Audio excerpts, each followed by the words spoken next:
Permítanme orar para luego entrar a nuestro tema en esta mañana, que el pastor me pidió que les comparta. Sé que están en una serie que se titula Vives lo que crees, basado en la epístola de Santiago.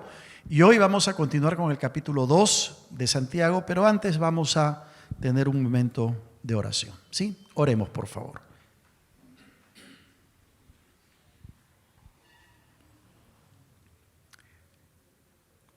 Gracias, Señor, te damos en esta mañana. Y con reverencia venimos delante de ti para suplicar que la presencia de tu Espíritu Santo esté con cada uno de nosotros, hablando a nuestro corazón, tocando nuestra mente, tocando nuestra vida. Y que sea tu palabra bendita, tu palabra eterna, hablándonos a cada uno de nosotros. Señor amado, ponemos este tiempo en tus manos y te suplicamos que seas tú obrando en cada uno de nuestros corazones. Bendice a mis hermanos, bendice esta iglesia que se levanta como una antorcha en medio de una sociedad que necesita a Cristo. Con reverencia te lo rogamos, en Cristo Jesús. Amén. Amén.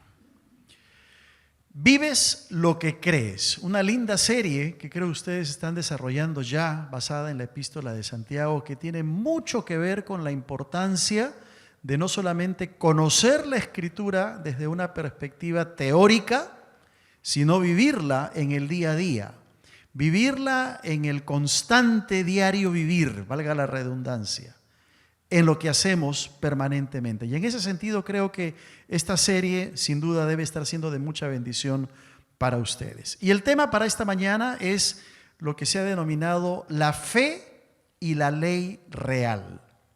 La fe y la ley real. Y para eso vamos a leer el libro de Santiago en el capítulo 2, para leer los versículos del 1 hasta el 13. Voy a pedirles que abran sus Biblias allí, por favor. Santiago 2, capítulo 2, versículos del 1 en adelante. ¿Qué cosa es esto de la fe y la ley real? El texto mismo nos lo va a mostrar y nos lo va a decir. Dice así la palabra del Señor. Hermanos míos, que vuestra fe en nuestro glorioso Señor Jesucristo sea sin acepción de personas. Porque si en vuestra congregación entra un hombre con anillo de oro y con ropa espléndida, y también entra un pobre con vestido andrajoso, y miras con agrado al que trae la ropa espléndida y le decís, siéntate tú aquí en buen lugar, y decís al pobre, estate tú allí en pie, o siéntate aquí bajo mi estrado, ¿no hacéis distinciones entre vosotros mismos y venís a ser jueces con malos pensamientos? Hermanos míos amados, oíd. ¿No ha elegido Dios a los pobres de este mundo para que sean ricos en fe y herederos del reino que ha prometido a los que le aman? Pero vosotros habéis afrentado al pobre. ¿No os oprimen los ricos y no son ellos los mismos que os arrastran a los tribunales? ¿No blasfeman ellos el buen nombre que fue invocado sobre vosotros? Si en verdad cumplís la ley real conforme a la Escritura, amarás a tu prójimo como a ti mismo, bien hacéis. Pero si hacéis acepción de personas, cometéis pecado y quedáis convictos por la ley como transgresores. Porque cualquiera que guardare toda la ley, pero ofendiere en un punto, se hace culpable de todos. Porque el que dijo no cometerás adulterio, también ha dicho no matarás. Ahora bien, si no cometes adulterio pero matas, ya te has hecho transgresor de la ley. Así hablad y así haced, como los que habéis de ser juzgados por la ley de la libertad.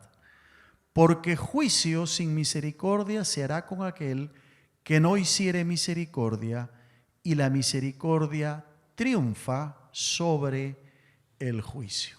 Dios bendiga su palabra. Hermosa porción de la Escritura.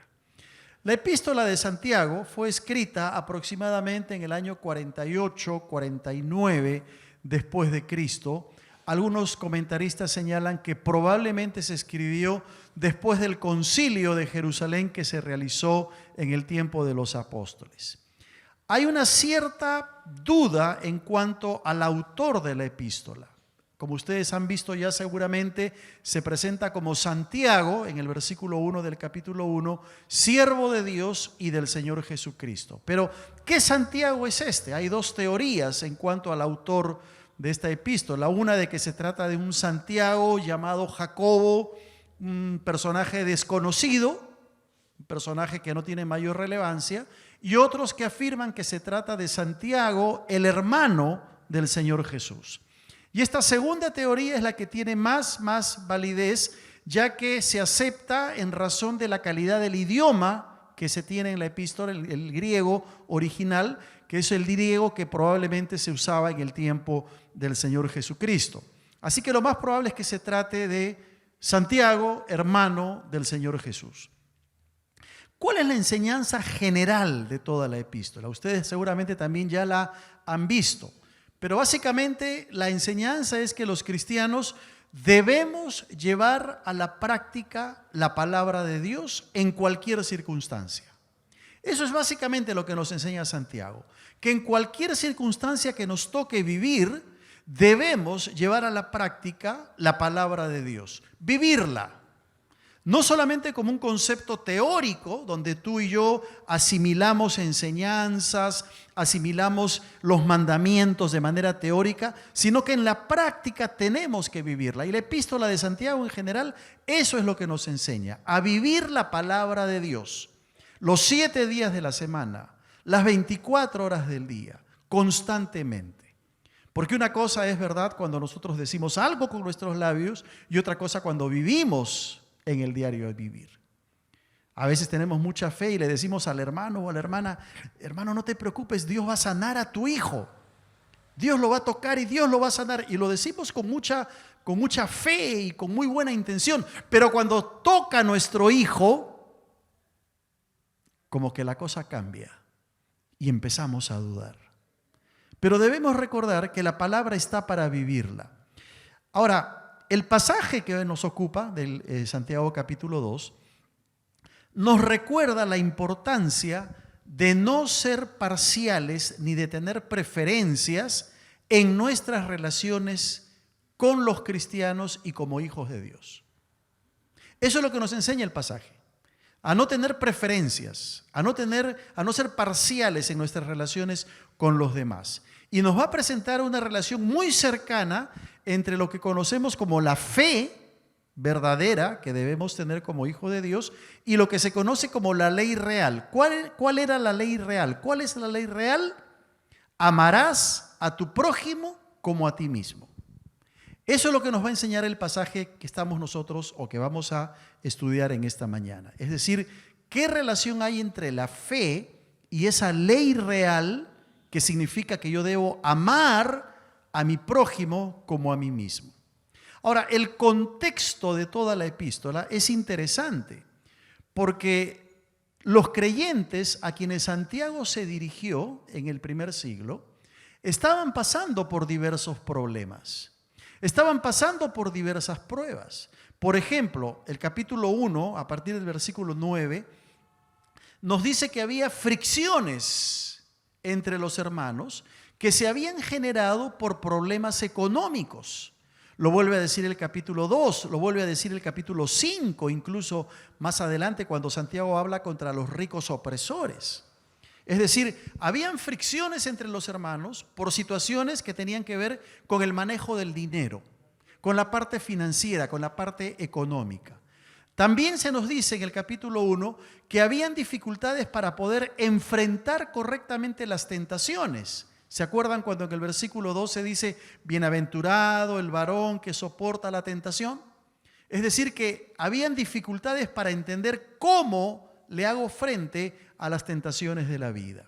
Otro problema que había en el momento en que Santiago escribe su epístola es que los creyentes se habían acostumbrado solamente a ser oidores de la palabra, pero no hacedores. Todo lo escuchaban, todo lo entendían, pero a la hora de ponerla en práctica, allí se producía el problema. Había una incoherencia entre la fe y la práctica de la fe. Había algo que no estaba bien. Era como que los domingos todos venían a la iglesia, cantaban, alababan al Señor, pero durante la semana se portaban como si no fueran cristianos. Ese era el problema que Santiago está tratando. Había el mal uso de la lengua, como ustedes lo verán más adelante en el capítulo 3. Un problema tremendo. No se había aplicado una labor docente en la vida de la iglesia. Había la tendencia a vincularse con las corrientes del mundo. Lo dice Santiago capítulo 4 cuando habla de la amistad del mundo. Ese era el problema por el cual Santiago escribe su carta. Otros tenían el problema de la autosuficiencia. Se creían más que los demás. Ahora, cuando uno mira el contexto y la situación en la que Santiago escribe, yo pregunto, ¿no se parece mucho a nuestros días? ¿No será que se parece mucho, y hablo en términos generales, a la iglesia en general? A veces, el día de hoy, también se crean problemas en las congregaciones por temas económicos. También se crean dificultades porque los hermanos no saben cómo hacerle frente a la tentación. Otros se convierten en oidores de la palabra y no hacedores. Otros tienen el problema de la lengua, ¿verdad? Pasa en las iglesias. Así que el cuadro que tenemos aquí de Santiago escribiendo en el año 49 a la iglesia es muy similar a lo que nos toca vivir hoy. Pero lo que Santiago quiere no es solamente diagnosticar el problema. Lo que él quiere es orientar a los creyentes, a la iglesia, para que tengan actitudes correctas y vivan conforme a la ética cristiana. Eso es lo que está haciendo Santiago. Detecta el problema, diagnostica el problema, pero quiere orientar a la iglesia para que los creyentes de aquella época puedan vivir conforme a una ética cristiana correcta. Y es lo mismo que el Señor quiere con nosotros en esta mañana. Así que hasta aquí en este momento es bueno preguntarnos cómo estoy viviendo mi vida cristiana. Es bueno que nos detengamos un momento y que analicemos si estoy teniendo algún problema con las tentaciones, con el uso de la lengua, con el manejo del dinero. Y de pronto necesito la orientación de la palabra de Dios para poder vivir una ética cristiana y ser esa antorcha que alumbre una sociedad que necesita urgentemente a Cristo. Toda la epístola gira alrededor del tema de la obediencia a la palabra de Dios. Qué importante. Y la enseñanza central es que la obediencia a la palabra de Dios se muestra, entre otras cosas, a través de la imparcialidad en el trato con mis hermanos. Esa es una forma de mostrar la obediencia a la palabra de Dios. Cuando yo soy imparcial, ¿qué quiere decir eso? Que yo trato a mis hermanos en la congregación a todos por igual. Al rico y al pobre. Al que tiene poder y no tiene poder. Al que tiene dinero y al que no tiene dinero. Y a todos los trato por igual. ¿Por qué? Porque como vamos a ver más adelante, Dios no hace acepción de personas. Y Santiago nos enseñó que no solo debemos ser oidores de la palabra de Dios, sino que tenemos que ser también hacedores de esa palabra. Allí es donde se evidencia el verdadero carácter del cristiano. Y el pasaje de Santiago 2, del 1 al 13, es un ejemplo con el cual se muestra la importancia de poner en práctica la palabra de Dios. ¿Dónde está el énfasis en este capítulo 2? El énfasis está en la actitud que yo como cristiano debo tener hacia mi prójimo. Repito, el énfasis está en la actitud que yo debo tener como cristiano en mi relación con mi hermano y con mi prójimo en general. ¿Cuál debe ser esa actitud? El texto enseña que en la iglesia, que en la comunidad cristiana, no debe haber acepción de personas. La Biblia, la palabra del Señor, no enseña que debe haber un trato diferente entre los cristianos, sino que estamos llamados todos a vivir un cristianismo de tal manera que yo pueda relacionarme con todos mis hermanos de la mejor manera. El texto enseña que en esa comunidad cristiana, que en la iglesia del Señor no se puede tener diferencias en el trato unos con otros. ¿Por qué? Porque no está de acuerdo con lo que dice la Biblia. ¿Qué principios quebranta cuando hacemos acepción de personas? Hay dos principios que rompemos cuando hacemos acepción de personas. Uno es el principio del amor y otro es el principio de la humildad. Cuando tú haces acepción de personas, estás diciéndole a la persona que no la amas y estás poniéndote en una posición donde tú te crees mayor que esa persona. No hay ni amor y no hay humildad. Y como todos sabemos, el amor y la humildad son elementos básicos y fundamentales para la vida y la misión de la iglesia. Hablemos un poquito del amor y la humildad. ¿Te acuerdas lo que el Señor Jesucristo dijo en su palabra? Conocerán que sois mis discípulos si tuviereis un templo bonito. ¿Así dijo? Conocerán que sois mis discípulos si tuviereis un presupuesto grande en la iglesia. No. Conocerán que sois mis discípulos si tuviereis ¿qué cosa? Amor los unos por los otros. Y está hablando del amor ágape, el amor de Dios. Ese amor que ha sido derramado en nuestros corazones y que me lleva a amar a mis hermanos en la iglesia, en la congregación. Una de las cosas que yo siempre le digo a mis estudiantes en España y también aquí en Perú cuando enseñaba en el CEVAP, aquellos que se están preparando para el ministerio, aquellos que quieren ser pastores, misioneros, yo les decía, si tú quieres entrar al ministerio, la primera característica que tiene que haber en tu vida como pastor, como líder, como misionero, es que tú tienes que amar a las ovejas. Si tú no amas a las ovejas, hazle un favor a la iglesia, hazle un favor a ti mismo y dedícate a otra cosa, pero no seas pastor. Porque el pastor y el líder tiene que amar a sus hermanos.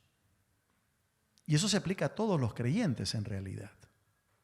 Ahora todos sabemos que la iglesia del Señor es una iglesia variopinta, ¿no? Hay hermanos que son amables y hay otros, como yo digo, que son como una piedra en el zapato. ¿Han intentado caminar con una piedra en el zapato? Es difícil, ¿no? Duele, molesta, incomoda.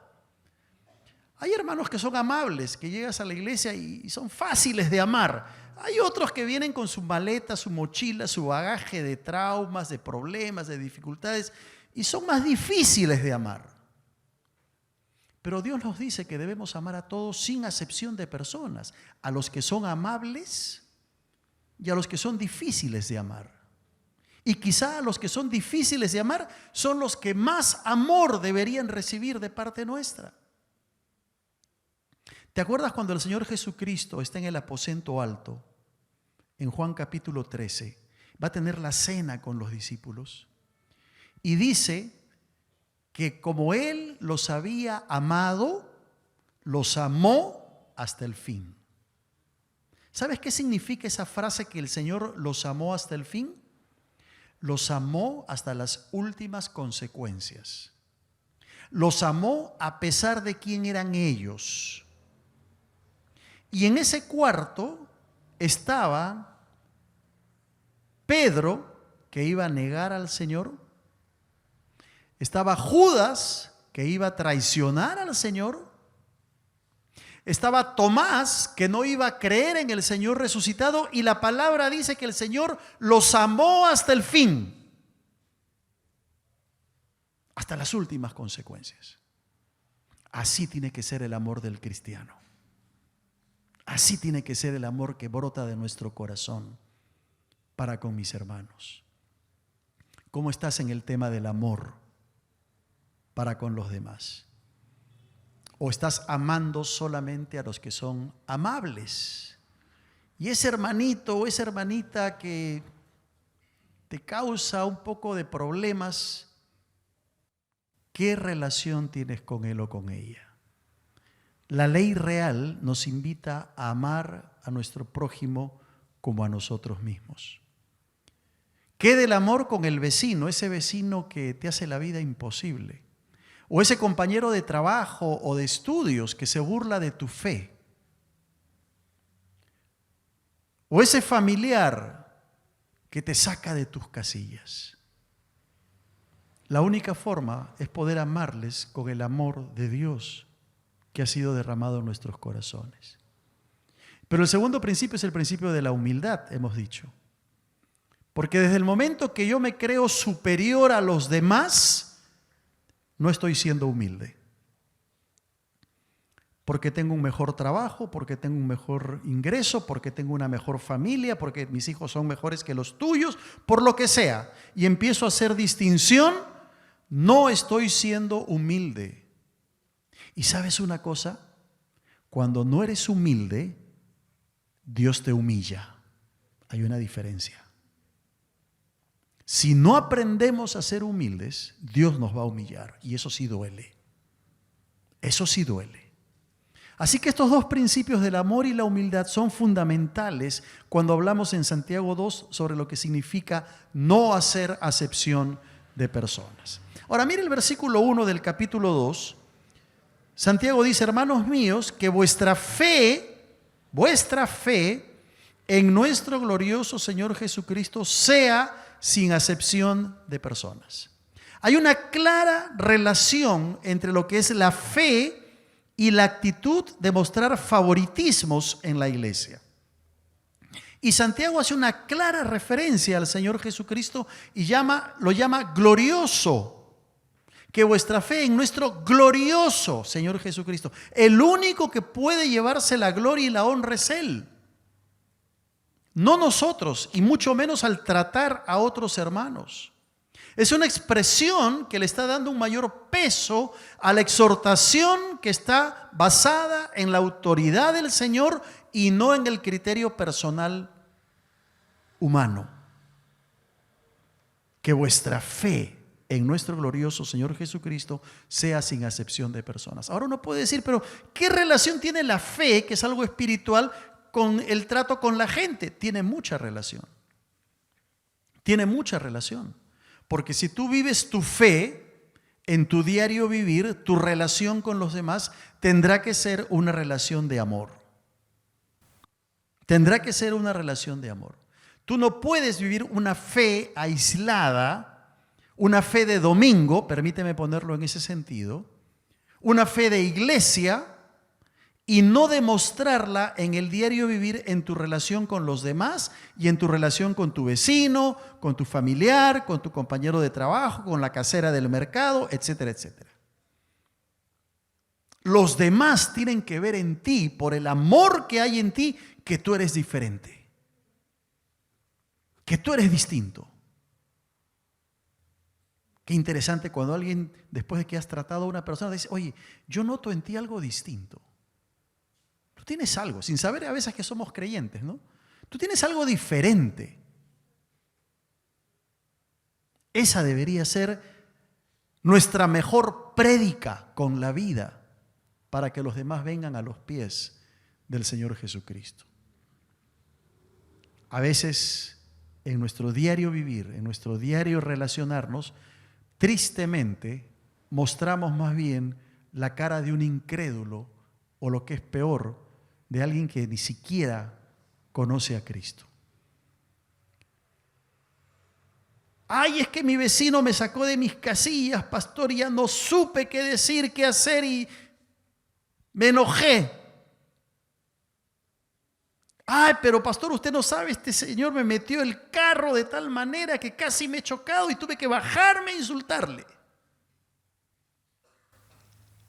Reaccionamos con la carne. Reaccionamos con la carne, nos pasa a todos. Pero tenemos que recordar esta ley real de amar al prójimo como a uno mismo.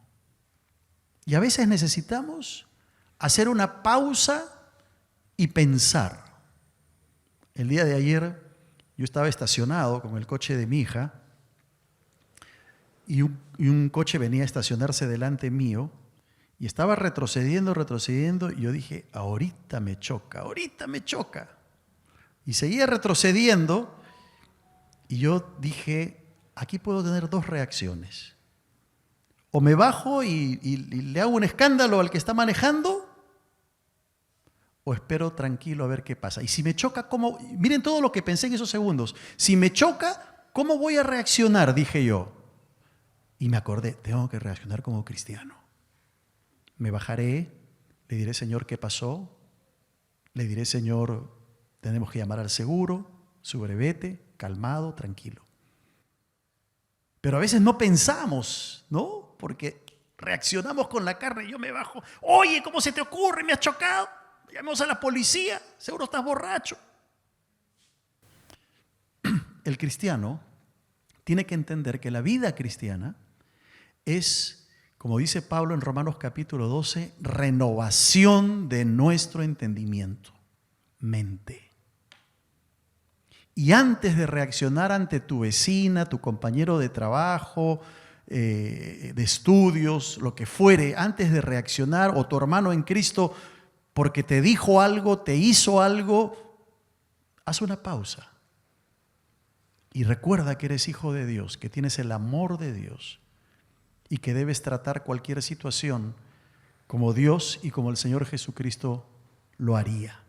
La expresión acepción de personas que aparece en el versículo 1 puede traducirse también como favoritismos, puede traducirse como discriminación, puede traducirse como distinción de personas.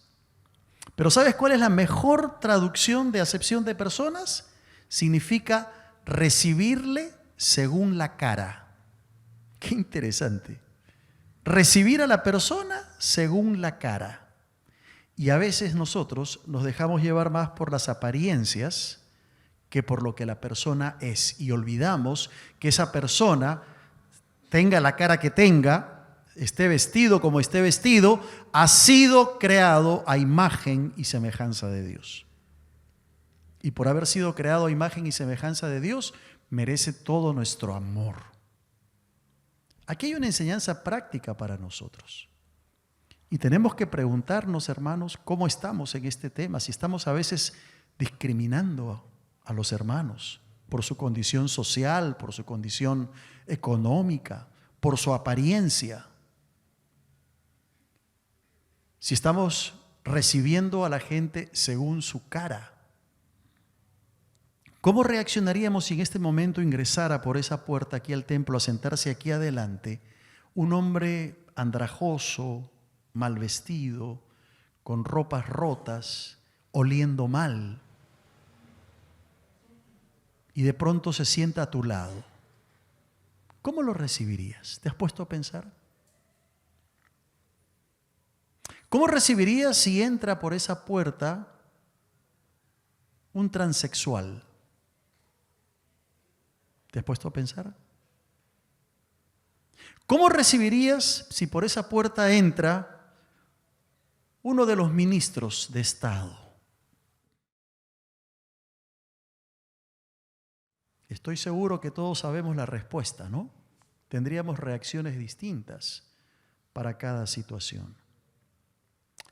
A partir del versículo 2 de Santiago 2 hasta el versículo 4, el criterio que se usaba para ubicar a las personas era la apariencia externa. Mira lo que dice: porque si en vuestra congregación entra un hombre con anillo de oro y con ropa espléndida, y entra un pobre con vestido andrajoso, y miras con agrado al que trae la ropa espléndida y le dices, siéntate tú aquí en buen lugar, y al pobre, no, tú estate allá en pie o siéntate aquí bajo mi estrado, ¿qué estamos haciendo? Dice Santiago.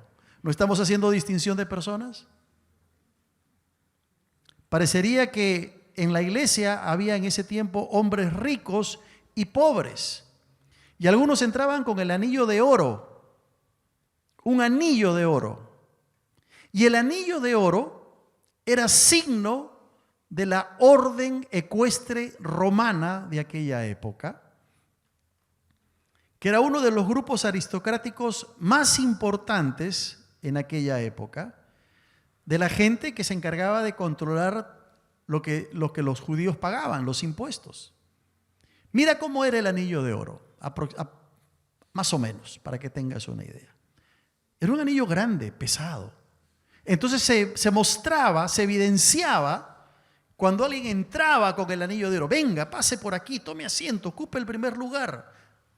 Tráiganle un cafecito, tráiganle algo de comer. Y la iglesia en esa época hacía ese tipo de distinciones. La carta no nos enseña que debemos tratar mal a los ricos. No. Lo que la carta nos enseña es que debemos tratar como corresponde a todos, incluyendo a los pobres. La Biblia no tiene nada en contra de los que son ricos. Si Dios te ha bendecido y tienes una cuenta de ahorros abultada y tienes tus propiedades, tus recursos, amén, gloria al Señor, enhorabuena. Úsalo para el reino, úsalo para la gloria del Señor. No hay nada de malo en tener recursos económicos y ser ricos. Lo malo está en hacer distinción y tratar al que no lo es de una forma incorrecta, de una forma mala. Nuestra opinión acerca de una persona no debería estar fundamentada en lo que vemos de manera exterior, sino en lo interno del corazón. Porque así es como Dios nos mira a cada uno de nosotros. Dios no está mirando tu apariencia exterior. Dios está mirando tu corazón. Me hace recordar una canción de Santiago Benavides que se llama ¿Cómo mira Jesús? ¿Cómo mira Jesús?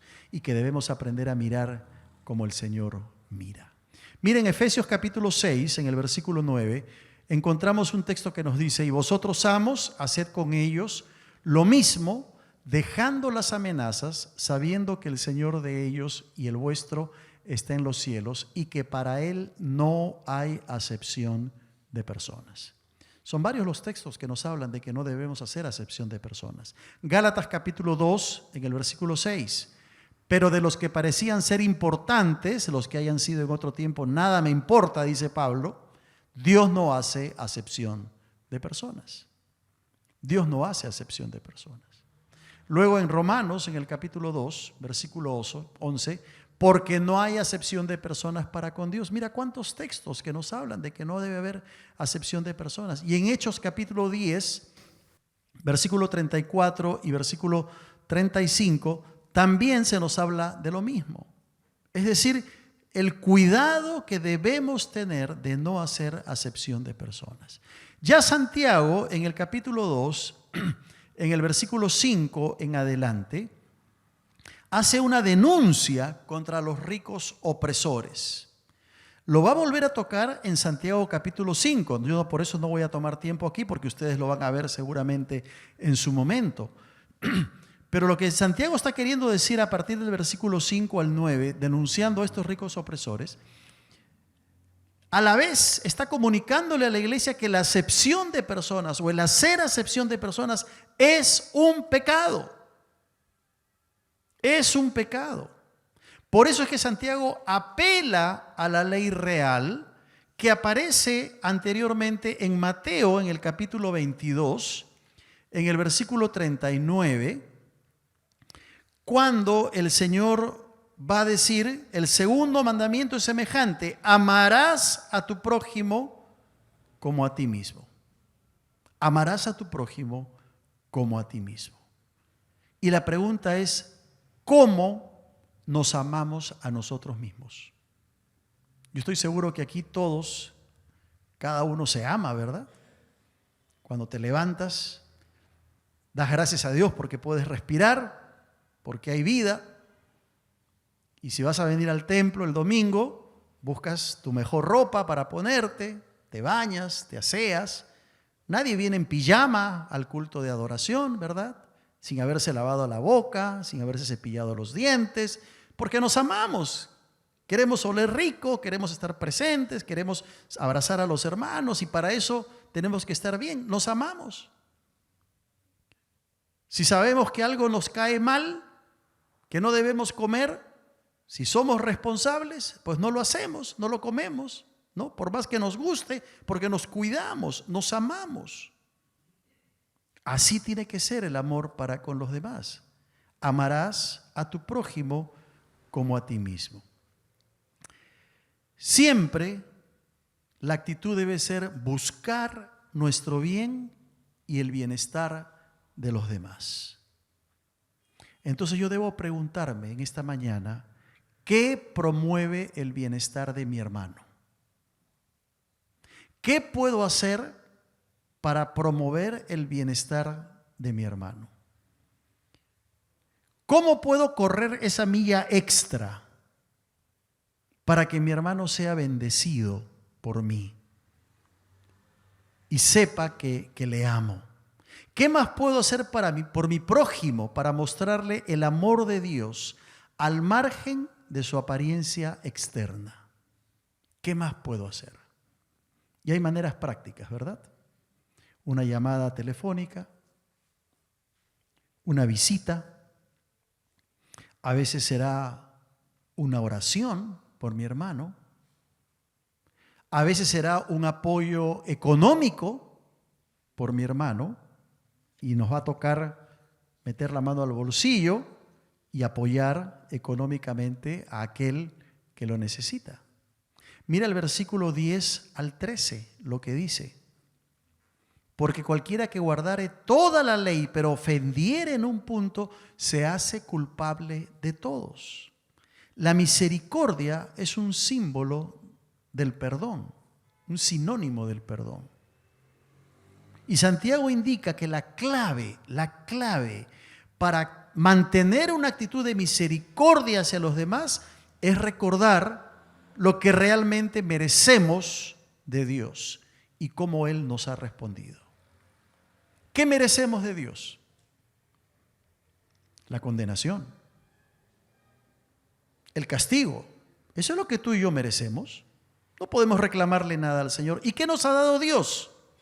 La salvación, sus bendiciones, su provisión. Entonces, al recordar lo que es la misericordia aplicada a la vida de mis hermanos, yo tengo que recordar todo lo que Dios me ha dado y ha hecho por mí sin merecerlo. ¿Quién soy yo para privar a mi hermano, privar a mi prójimo de la bendición de Dios? Por eso la pregunta es importante en esta mañana. ¿Qué estoy haciendo yo para promover el bien de mi prójimo? ¿Qué estoy haciendo yo para promover el bien de mis hermanos? Es una pregunta importante. ¿Y qué más puedo hacer por mi prójimo para mostrarle el amor de Dios? En la vida cristiana, hermanos queridos, la práctica del amor es fundamental. El amor, dice la palabra, cubrirá multitud de pecados. Que Dios nos ayude a cada uno de nosotros a amar al Señor, a amar a nuestro prójimo y amar a la iglesia. Amén. No hagamos acepción de personas. Confiemos en que el Señor Jesucristo, quien vive y reina en nuestros corazones, nos llevará a un amor genuino, duradero, práctico, con todos nuestros semejantes, porque todos hemos sido creados a imagen y semejanza de Dios. Oremos, oremos.